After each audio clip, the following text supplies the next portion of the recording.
How you doing, folks? And welcome to another podcast of Mark Talks To. And so, no matter where you listen to us, appreciate you listening in. And again, once again, this is in association with Menswear 46 in Dawson Street. If you need to be kitted out for Christmas, you're going to a Debs, you're going to a Christmas party that they even rent out tuxedos, fantastic stuff. Today, I have someone who I've been trying to get on for a while, Mark Scott, one of the founders of Bella and Duke. And you probably, if you haven't heard of Bella and Duke, you will now in a few minutes. He's also one of the founders of Torus, Torus Tree, and we're going to talk about a few different things. So, Mark, welcome on board. Thank you, Mark, for having me on. Brilliant. And one of the first questions we always ask people is to get the ball rolling. What was your first summer job? Ha, summer. Okay, now, class summer job. I did loads of stuff. I was a wheeler dealer. You remember Hubba Bubba, the bubble gum? The Chunga people, Yeah, yes. yeah, yeah, yes. Well, that's So a blast of my childhood, and I wow. know I'm going to take you down memory lane. So Hubba Bubba used to buy it for 10p, and I used to divide them up into individual bubble gums. The one to cover your eyebrows when you blow it up big enough. I Yeah. used to sell them for 3p each and make a little profit. And then I started doing gardening work. I did selling stuff around the doors. I just did loads of stuff as a kid. Probably realised pretty early on I was unemployable, so I decided to be my own boss. Yeah, and that's the thing. And it's funny, my son used to bring in chewing gums, the Wigglies ones in the pack. Yeah, yeah, That he used to in his school and take them out and sell them. And it was like yeah. an undercover operation because you weren't allowed chewing gum in school. And my other daughter used to make bracelets that were like, all the go at one stage and bring them in. So Yeah. yeah. So We're lucky. yeah, and it's funny how there's and we're going to talk about you being dyslexic in a few minutes. There's dyslexic mind. Like my first summer job was on the car ferries from Dublin to Holyhead and Holyhead to Dublin and back to Liverpool then the next day. And the first time I started doing stuff for myself was I was the first person in Europe to start selling water, and the reason being that the Americans who traveled on the car ferries were on a package tour. And I was the wine waiter. They bought no wine. And I was running back and forwards like a blue arse fly, giving them water. I said, I'm not doing this for nothing. So I started charging them an English pound coin. And the other thing I learned was the Americans don't like coins. So if they give you, and the new English pound coin had just come out, which was heavy. Remember the original one was heavy. Yeah, yeah, yeah, yeah. So I used to charge them one, give them back four in change in coins, and they gave them back to me as a tip. Well, that's all So the tricks that you learn. I mean, I did work in a hotel. I wasn't always. I did work in a hotel, and you're right. You got really good at getting tips off people if you were you really. do, yeah. You get clever, don't you? Because I remember like my dad saying, because my dad was over the car ferries, and my dad said to my mother, I said to me, you're not ringing that into the till, Mark. I said, Dad, we don't sell water. I do, and it's not on the till. And I said it to my mother, and my mother said to me, Dad, he needs money for going back to school for his school uniform and his books. Do not go near him. So she was my protector. Yes, She was my protector. She'd made sure I made the money, and he wasn't allowed to interfere with that. that's a good mum. That's a good mum. Yeah, so it was good. So I've had loads of dogs. Like the most dogs I had in one go was five. I now have two because we lost our Alsatian in November last year. A fantastic dog called Max, who used to sit for the last 10 years was sitting with my wife at every single class she gave for dyslexia on a one-to-one. Thousands of kids knew Max, and Max was a fantastic Alsatian. You got into Bella and Duke, first of all, is cat food and dog food, but it's high quality natural food. Am I right in saying that? Yeah. So simply put, there's something like 8.7 million species of animals on planet Earth. The last time I counted, I might have missed a couple. And That's why the hair's gone. Took you a while to count it. so, You're like yeah. me. It's the solar power for my. Oh, I won't say that long time. So there's 8.7 million species on planet Earth. So this thing out 8.7 million. 99.99999 reoccurring. eat raw food. Right. Okay. It's only as humans and the domesticated animals that we look after eat processed or cooked food. Okay. So, simple question, which of the animals has the chronic diseases? Yeah. Well, Let- it's humans and dogs and cats. Yeah. Yeah, so I ain't no scientist, I ain't no vet, but I friggin' work that out. So I can tell you a little bit of history of how it got there if you're interested. Yeah. You tell me because it's interesting. It because of your own dog. Yeah, which is Yeah. interesting. So if I go back to school, left school with no GCSEs, never got a GCSE. Now I know why. Last year, but computers came out, and that allowed me to communicate with the Muggles of the world. Um, Right. Okay. but having no GCSEs, and this was the second year when your GCSEs came out. You know, it was O levels before that in the It was. UK. Oh, that's right. That's right. Yeah. Yeah, back in the day. So I realised that I had nothing to lose because I had nothing to lose by going off and doing the things that I really wanted to do. And everyone else around me was like, "Oh, you got to do this, you got to do that, you got to do this, you got to do that, you got to go to college, you got to go to university, blah blah blah blah Well, blah you can't blah." get into college. You've no exams. I did blag it. I got into college. I Did you? did Okay. blag. Yes, yeah, I did. I Yeah. went in and I spoke to them. They met me. They went, "Actually, he's not dumb. He's just, he's a personable person." If that's a word, I've just made it up. I'll claim it. So I did a hospitality management courses, did that for 4 years, and then I started a summer job doing door-to-door sales. And unfortunately, Mark, I was really, really good at it. And the reason I Right. say that is because then I started to build a team of people around me doing door-to-door sales. And at the age of 21, I went up to Edinburgh and I set up my first company doing door-to-door sales. And that sales team, I built it to, I had 200 girls and guys in the field. So I had a big team, 200. 200 selling stuff. Fantastic. And then we got involved in gas and electricity when that got deregularized. We got involved in helping raising money for charities. So, so your salespeople were selling a range of products when they went to a door, not just one. To begin with, it was fancy goods, but then as the deregulation started, then we started selling blue chip companies Right. Okay. or charities.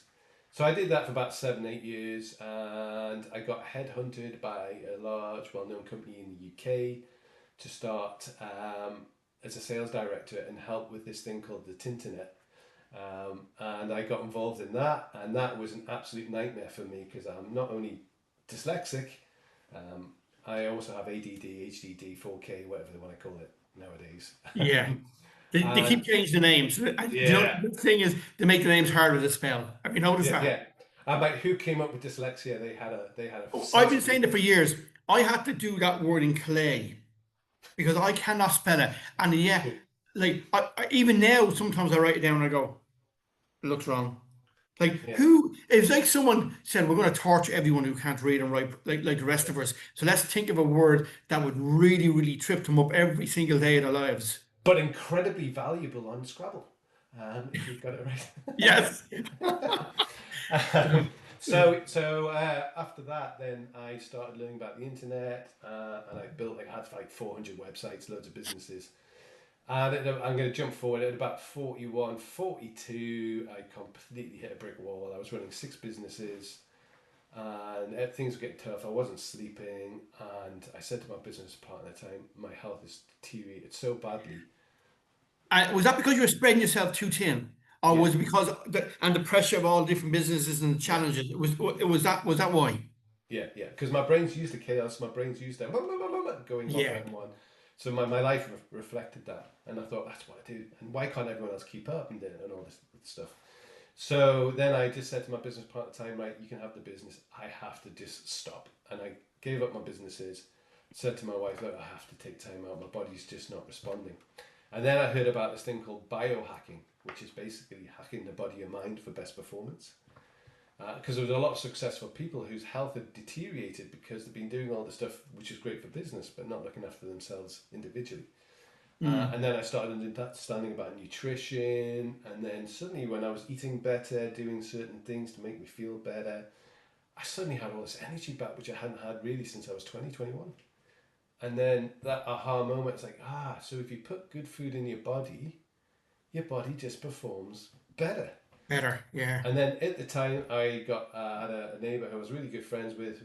He attempted to teach me golf, and we had 4 dogs between us, and three of them got cancer, all under the age of 10. And then I started looking at the side of the processed food that I thought was really good for them. I went, why didn't I look? And I'm like, this is why. And I felt so pissed off about it, Mark. I thought, you know what? I have the skills to get the message out there that highly processed pet food is bad. It's bad for you. Yes, yes, yeah. It's bad for you, but it's also bad for the pets. It's bad for the animals, yeah. And yeah, and it's funny because the oldest dog we had was a one we rescued, which was a cross between a Labrador and something else, right? Mm-hmm. It lived to about 23 years old, Wow. but it ate off our table. It got the scraps of all our food. And it was one of the few dogs who actually we didn't really give them dog food. We just, what we ate, it ate. Yeah. And it's okay that as long as what you eat isn't highly processed food. Yeah, and we don't. Like a lot of ours is like, because my wife's big into this, like it'd be your normal vegetables and stuff. We try and eat very little processed food, Yeah. where possible. Now it's getting dearer, as you know, to do that, but like, yeah, where possible.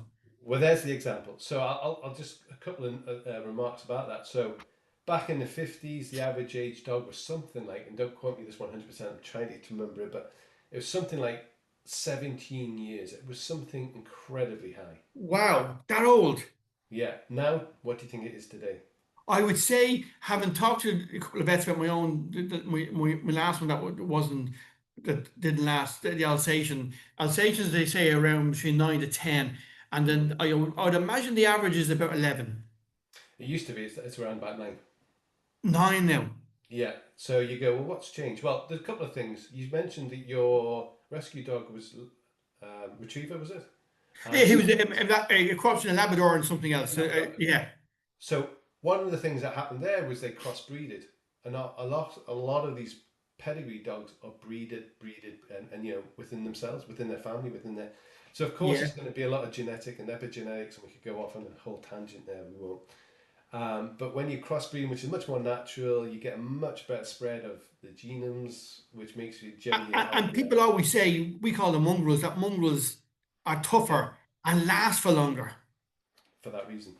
Yeah, So you can have a dog that looks pretty but doesn't live very long, or you can have a dog that loves you to bits because you've taken it and they live to 23 like your dog. So yeah, that's an example of the pet food, and it's the same in the human food. I often joke about it. Like the NHS is knackered in the UK. If you want to yeah. fix the NHS, we've just got to stop eating crap. And same here. And yeah, like it's interesting. Like when my dad was unwell and he was in hospital, like a lot of people in there were old and overweight, and not necessarily the same people. And like we have the same problem here with heart disease and everything else. And if more people were fitter, and we don't mean all joining a gym, but even eating better and fitter. Yeah, like the amount of visits we have to doctors now will drop, and hospitals will drop to the floor. Absolutely. And so I was then motivated then to change the pet food industry. I thought, stuff it. I've got nothing to lose. I'll do what I normally do. I'll go out. I'll be authentic. I'm going to set up a business. And I thought, well, don't look at Mark. So, because I'm not a vet, I'm not a scientist. So my first thing was go and find early investors who are either going to add value to the business. And that's what I did. I found a vet. I found a nutritionist. I found a marketer. I found Tony, who was food production in the human world. So I got a bunch of people around me who really knew their stuff. And that was the change for me, where I went, actually, I'll take all these smart people and I'll do the stuff that they're afraid of, which often I find people Which who is are the lost. sales. Yeah, and I'll make shit happen, Yeah, and that was yeah. really that's where my super skills have always been, is just make stuff happen. So that was the start of Bella and Duke. We set a target. I remember sitting down and said, okay, I've never built a business plan in my life, but I said, okay, this is too important. Let's sit down. Let's build a one page. And we said, okay, let's build a £50 million business in valuation within 3 years. Let's do it. And let's work it backwards. Because if we do that, we know we're doing something successful.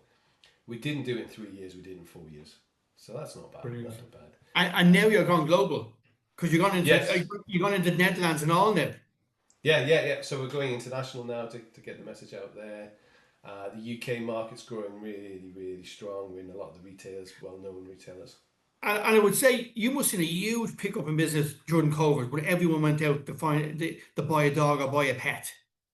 Well, what happens is when you take time out, which is what I did, and I didn't tell you the story with the tree. So basically, what happened was when I was taking my year out, a tree had fallen down in the front garden, and I decided to go out with my axe, and I went with my axe every single day, and I chopped this tree up, and I said, whatever I do next, I've got to be passionate about. It's got to be Right. more than just making money, because I've been trying to make money and prove everyone wrong for so long. I'm like, now it kills you. You need to do something that's genuinely going to lift your heart and make you excited every time you look in the mirror in the morning. So because I took that time out, I saw where things were going because I could see the bigger picture. I was more like an eagle, up above, seeing the bigger picture, looking flying down. over. Looking down. I could see where pet food was going to go. I could see where the human food, because there's a lot of human subscription businesses really taking off at that time. And I could, and lockdown, yes, it was absolutely, couldn't be in the right place at the right time. Yeah. And it was crazy. We went from, I think, 4 staff to 140 staff over that period. Did you? So Wow. it was massive growth. Yeah, that is massive growth. Wow. So we really had to focus on culture because, again, having running all these businesses, the one thing I guess I've always been, it's my strength is culture and believing in people and pushing people and getting rid of those limiting thoughts that all of us have that hold us back. So that was really, really important. So when we were able then to bring the team together, we spent an awful lot of time around culture and building that in. So when we scale and we grow, that culture is just embedded. It's just part of the day-to-day part of the business. That means the quality, etc., is always there. And I've always said there's 2 things I run my businesses by. One is done is better than perfect. So done is better than perfect. And the second one I live by is it's just from both. So basically, good enough is the enemy of greatness. Yeah, So, but done is like the first one. Done is better than perfect. perfect, and it's sort of it would make people who procrastinate actually get stuff done because like. And we'll talk about your dyslexia in a minute. Like one of the challenges with dyslexic and dyspraxic and ADHD is you're trying to get things perfect before you even launch them, whether it's a business, whether you're writing something, whether you're a little project. You never seem to start it because you're waiting for something else to get fixed or to look right. Well, I was the opposite of that. I was just get it done, get it done, get Yeah, it done. which is brilliant. Because I knew there was a lot of people with, I'm going to use this word, wounds, maybe, or past life or earlier traumas that they were afraid to do things because they'll get ridiculed, so they were always perfect. So I would always make sure that those people were in my team because I was never that person. But good enough is the enemy of greatness. Good enough, sorry, that was to say good enough is the enemy of greatness. Why I brought that in was with the food. I'm like, the food, no matter what, has to be great. But hey, the website can just be done. Like the website, we can just keep learning and fixing. So don't worry about it. Just get it. Who gives a shit about a logo? Only the person who's setting up the business. No one else could give a fluffing. I look back at companies even when I was involved in the internet when they started up here. First, we had an internet company that we sold to a telco. But I remember the money that the telco put into rebranding to give you a folder of all the different things you can or cannot do. I remember being dyslexic, looking at it going, well, that's going nowhere. And I left it there. Never looked at it again. But they spent 200,000 or 300,000 pounds. Yeah. Now, if you're in the rebranding business, fair play to you. If you can get that, fantastic. But really, yeah, like when something goes wrong in your business, people don't look at your branding; they look at the name and the phone number to call you. Yeah. Well, it depends what your branding represents. So I'd say there's a time for everything because we've spent 100,000 on rebranding and stuff, and it looks epic. It looks authentic. It gives people confidence. But I didn't rely on that. We got to that at that point when it made sense to do that. So I stood down as CEO almost 2 years now because I realized that I am a fire starter. And what you don't need with a growing business is somebody setting fires all the time. Yeah. Because they've got And another bad and idea. like you stood down a year before you got diagnosed now with dyslexia. Mhm. So you're running these businesses. You said at the very beginning you're probably unemployable. You thought you were unemployable because um the way you thought and the way you think and the way you act probably and the way you process information, the way you do things. Mhm. What made you go and get at 50? Like you've done a good few business, you probably made a few bob, you lost a few bob. What made you go and think now I think I'm dyslexic? Like, what was the catalyst for that? Well, the reason I didn't before is because, one, it never really occurred to me because I didn't want an excuse of why I couldn't be successful. And I think Okay. sometimes when you label things, yeah, I get it. You, as a child, you go, oh, that's why I am. But for me, it was like, I just didn't want that reason why I couldn't be successful. And I flipped it and I went, the reason I'm successful is because I think differently. Yes. Because I've got nothing to lose. Like I said, going back, I didn't have a big education. So I didn't have anything to lose and everything to gain. And if you've ever read the book or listened to the book as I do, The Art of War, you know, Yeah. you want to be wary of the army that's just burnt the boats on the beaches because they've got no escape route. They've got nowhere to go. Yeah. Yeah. They're going to fight like they Yeah. mean it. There's no going back. They're now home. So this is where Yeah, they're going. This is their new home and they're going to protect it. yeah, they're going to go for it. So Yeah. that for me was a real beautiful thing because I've done lots of training, I've been in lots of courses, and I've been in rooms with super smart people. But I just know I'm going to kick their asses, not because I'm more Yeah. intelligent than them, because they're And going to spend all their time on spreadsheets, finger in the spreadsheets, and where I'm making phone calls and getting feedback and adapting my pitch and da da da da da da da. So that was it. But I knew there's a place for those people, and that's where when you get that right, you can create such magical things. Richard Branson's a good example. He's not a CEO.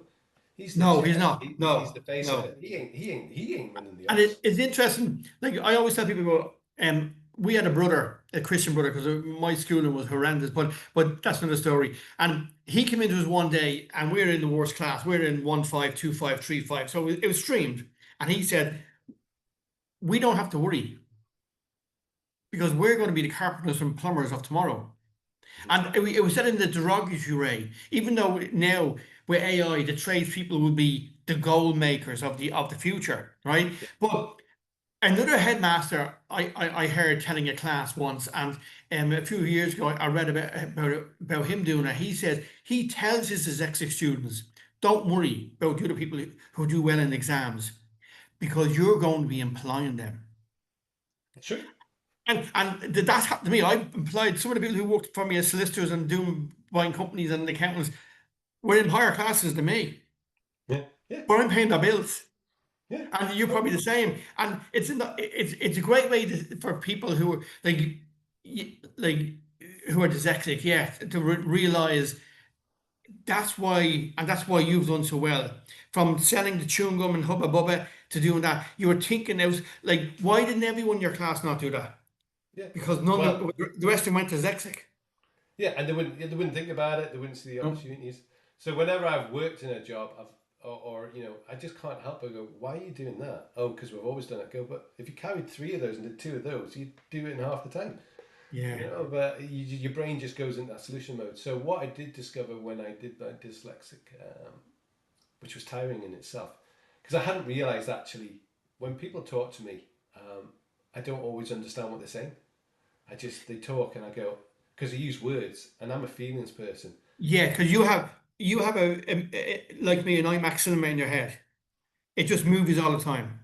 Yeah, We don't yeah, see the yeah, words. yeah, So you'll hear half a sentence and you've zoned out, or the rest of it has gone bump away. yeah. And you can't remember it. You can't remember it No. unless. Oh, So the only way I can do it is to create stories with emotion, with feeling. So that's how I remember stuff. So if you want me to talk and do and read off, I'm fucked. Sorry, excuse my French. yeah. I'm fluent French. Um, but I'd be reading stuff off the paper. I'm just like, I cannot read that and then engage with. So I just stopped and I just went, you know what? I'm just going to get up and talk. Whatever comes up, like even today, I'm like, I'm listening to you. I'm like, okay, this is where we're going to go. This is interesting. Mm. And then my brain's just going. if you've got stories Yeah, for it's that, going way ahead. you've got Yeah. stories for that in the background, then places it in front of me just at the right time. Now, most people can't do that because they're so afraid that they block that part of that brain, that they're afraid that the village will kick them out because they said the wrong word or they did the wrong thing or whatever Yeah. it is. Yeah. Which is why people find public speaking, scarier than death for whatever They reason. do. Yes. Yes. And then overcoming that. So, yeah, I think dyslexia, I don't even like the word dyslexia. I'm just like, you were born to survive and Well, you you see just patterns and you opportunities. learn differently. You need to be taught, and children who are dyslexic need to be taught in a different way. Same way, some people are great painters, other people are Picassos. Mhm. Other people are great. Like I lift up a car engine, wouldn't have a bloody clue. Other people will look at a car engine and tell me within 30 seconds what's wrong with it. We all have skills, Mhm. and we all learn in different ways.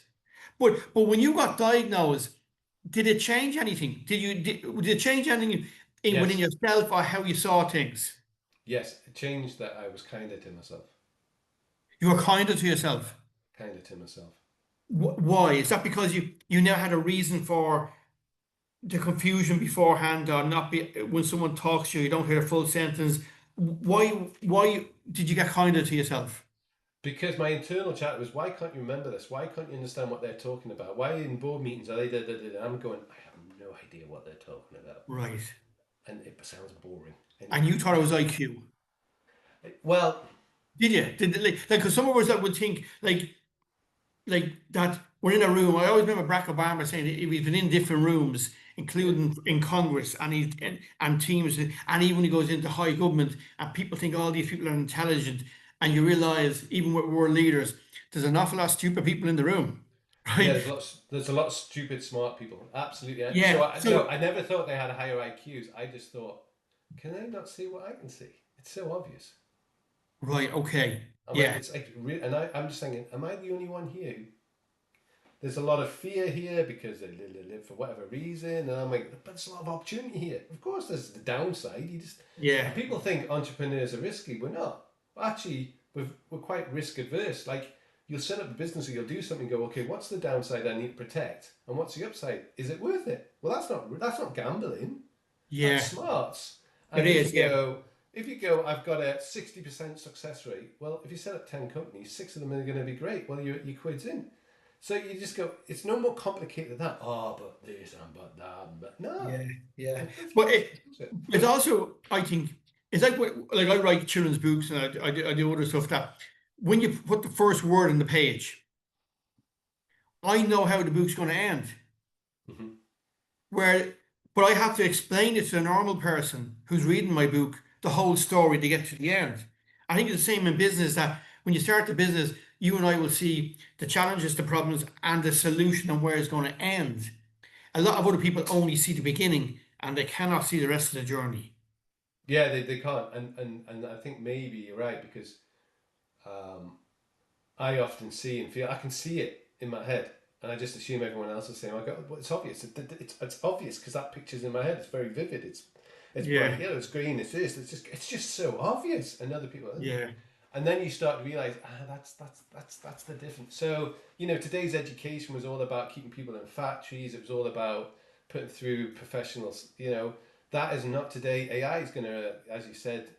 I love AI. I'm so positive about AI. oh yeah, I mean, I set up my latest business, and I'm going, wow, this would have taken 10 people to do this. Now it's costing me 45 quid a month. oh yeah. Well, even I said to you about the videos, I use a thing called Opus. I hope I pronounced that right.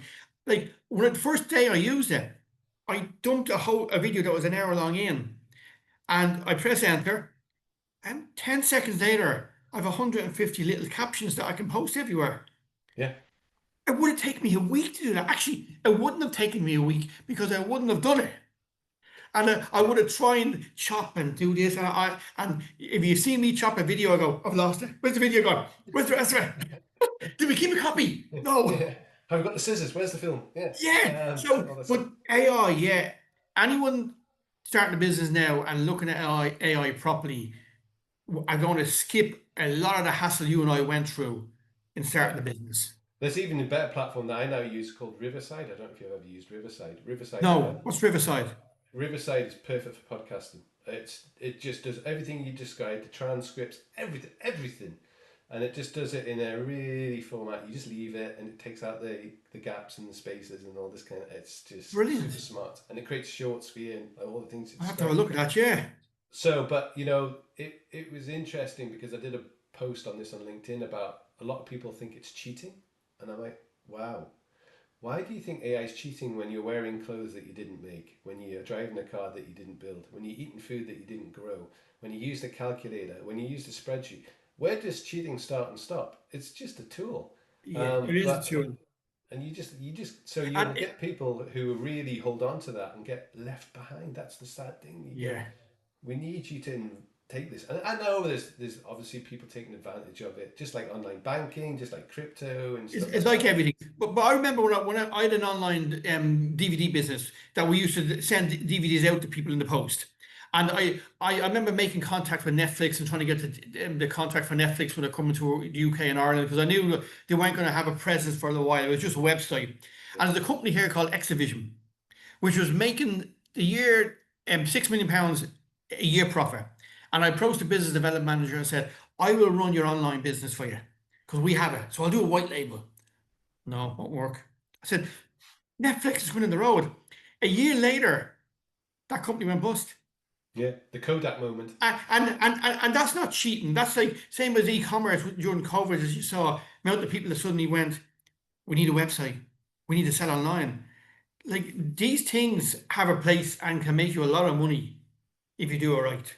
Yeah, you can either stay in the box or you can own the box. It's just as simple as that. So that's it. Yeah. So I think I've always thought of this, dyslexia and all that. And that's funny because when I got people saying, when I went to people, I've actually got dyslexia, everyone around me went, well, didn't you know? Yes, isn't Everyone that else funny? around me Yeah. went, Yeah.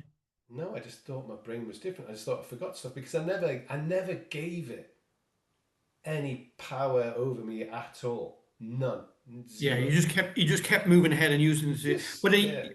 you're looking at sometimes without the label, you develop the skills to make up for the weakness that you see as the weaknesses. And they come suddenly these strengths become what other people just cannot do, and you just keep plowing ahead. Yeah. It's like selling the water for €1. Why did no one else sell water before me? They run around like waste of shoe leather to Yeah. Americans. Yeah. Yeah. Yeah, it's just a different way of thinking. Yeah. But now you've gone into a new business which is completely different. Yeah. Well, I think it's completely different from looking at it. Torus tree. Yeah. I'm pronouncing that right. Course. Yeah. And it looks a bit like it's all mindfulness, educate, get in touch with yourself, recharging the body, um, and recharging the head and the space in your head. Is that what it's all about? And what brought you into that? Well, one of my super skills, what I like to think is my super skills, other people might tell you differently, is when I get up and talk, I connect with the audience. And I connect with the audience because I don't talk from my head. I talk Right. from my heart. And when you connect with the heart, it's a different vibration. Somebody walks in the room, suddenly it lifts it up, and people go, I don't know what it is about that person, but there's Yeah. just something. And people have gravitated to you, and you just raise the vibration. That for me is about being in your heart and that heart and mind coherence. So a lot of my healing, I did a lot of work on myself because I had childhood traumas, like a lot of us, big traumas, small traumas, and they weren't serving me the way they used to. In the early days, it was like, I'm going to prove you wrong, I'm going to prove the teacher wrong, I'm not a numpty, and all these things that you just go, I'm going to prove them wrong. At some point, that's not enough. You need something more. And I then started to heal myself and going, okay, the reason I act like that is because it's 7-year-old me. Somebody said something to me, and that 7-year-old thinks I'm still 7. And I stamp my foot, spit my dummy out, have a rage, whatever I did. It wasn't the most productive.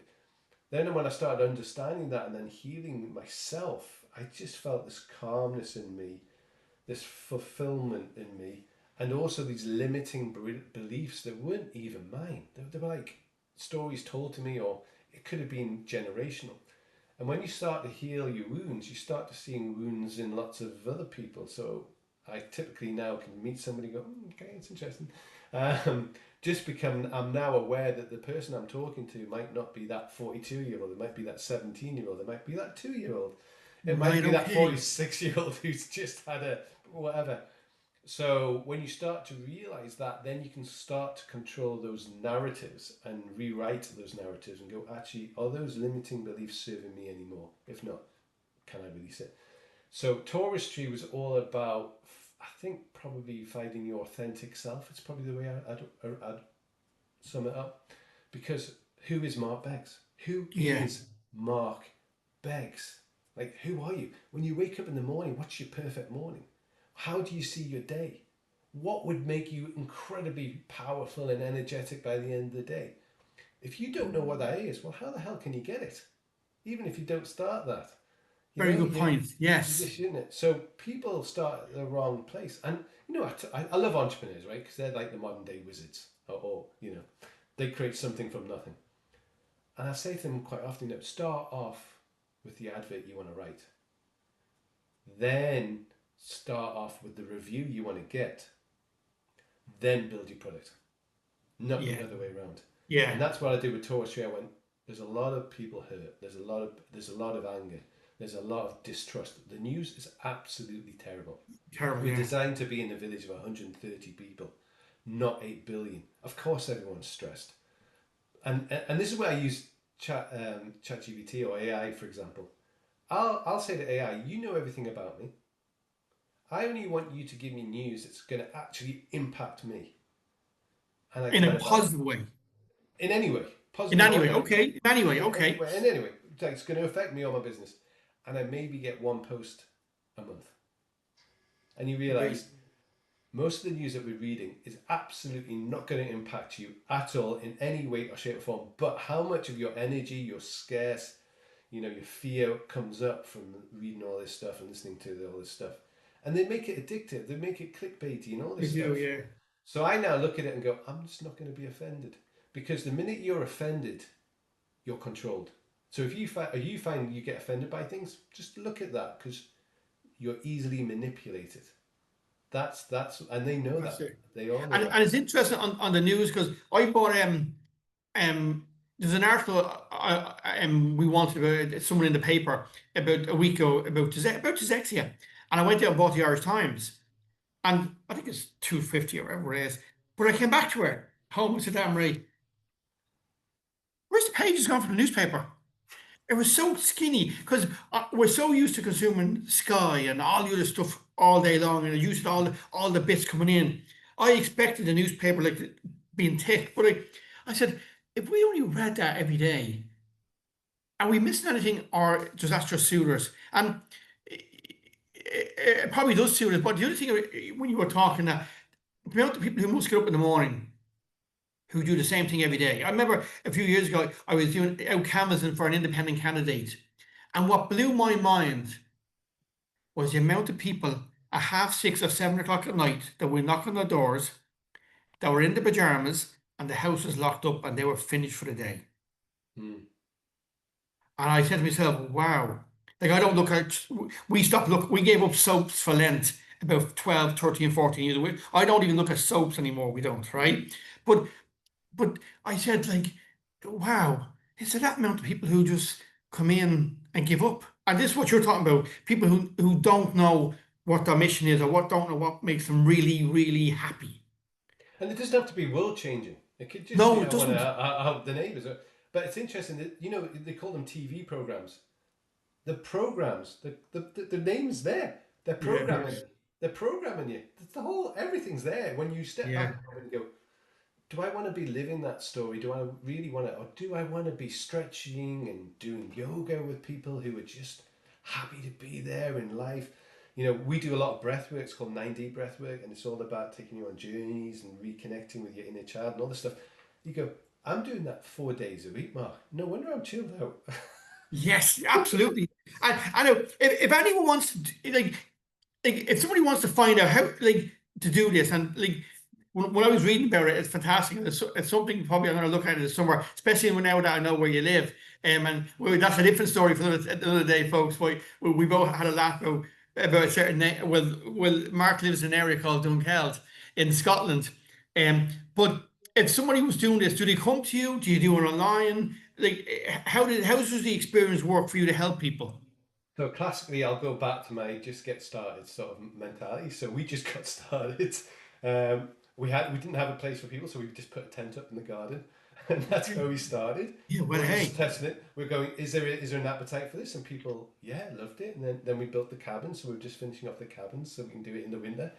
brilliant. Um, so what we do now is, and we're just building it as we go. I'm like, I'm here to serve. I'm here to help people get over. There's a lot of mummy and daddy issues out there. We all have them. There's a lot of wounds there. And interestingly, we did our first event of the weekend, which was a fire walk and arrow breaking. Now, the scariest bit was the arrow breaking because you put it on the bottom of your neck and you go up against the board and you break the arrow on your neck. You go, whoa.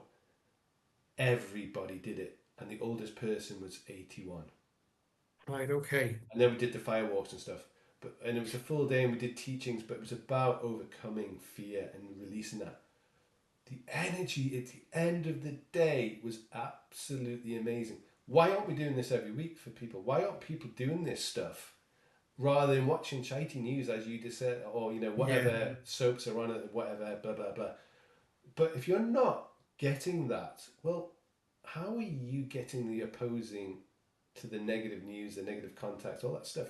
And you have to do it even more. And that's what this breathwork's all about. So at the moment, we're doing it in person, but we're just about to go online and start offering it out on Zoom and things like that. So Yeah. people can join us online. But the real healing comes from the group. It's the people talking to each other. It's the people who are healing. Healing people heal others. Yes. Hurt people hurt others unintentionally, but they do because they bring all that stuff with them. So that's what I love is that community of people just coming together. And I couldn't care less if you're 16 or 86. That ability to just go, you know what, I'm just so sick of the same story going in my head. The fear, the pit in the stomach, the throat being blocked because I can't speak my truth. All these things, just having that space and that distance and seeing it for what it is that maybe And you be then, different. like, when someone comes to you for a few days, you're seeing them coming where they're blocked up, they have the memories. The person you're seeing on the last day, like, how big of a difference is that person leaving you? It's unbelievable. It's unbelievable. Like, and at the moment we do it for 12 weeks, so we do Yeah. a session every week, and it blows me away. There's healings between mum and daughter. Maybe there's a lot of mum and daughters come to us, and there's a lot of Right. healings Okay. on there. Because one of the things I say to people, my biggest motivation was my parents love me. I know they love me. My grandparents love me. Their grandparents would have loved me if they met me. But what happens is each generation passes on the trauma without knowing it because they haven't realized it. Okay. So I realized that I would had my parents' trauma, whatever that would be. They got divorced when I was 4, and Right. didn't have the best role models. But then I started to heal myself and realize actually this stuff that I've been bringing up, it's not my stuff. It's my mum and dad's stuff. It's not mine. Never was mine. But you're carrying Then it. yeah, I'm carrying it. And then I realised actually their stuff that they're carrying was never theirs. It was their parents. We Yes. come from my dad's side came from the roughest part of Newcastle, a place called Benwell. It was just like it was tough. And he worked Yes. his ass Yes. off to get out there, but he was maybe not so lovey and cuddly. But his love language was very different.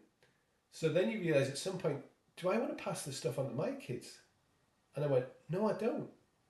And that's when I changed. And that's when I went, that was a big enough catalyst for me to go, I'm going to stop this. I'm going to change this. I'm going to heal myself. I'm going to heal my previous generations. And this is where we get into the woo-woo stuff.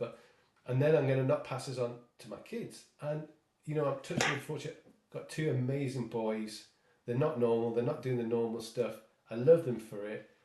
They're living their fullest lives. And I encourage that. And I just have such an amazing relationship with my kids that I didn't have with my dad. I didn't have with my Brilliant. mum. Brilliant.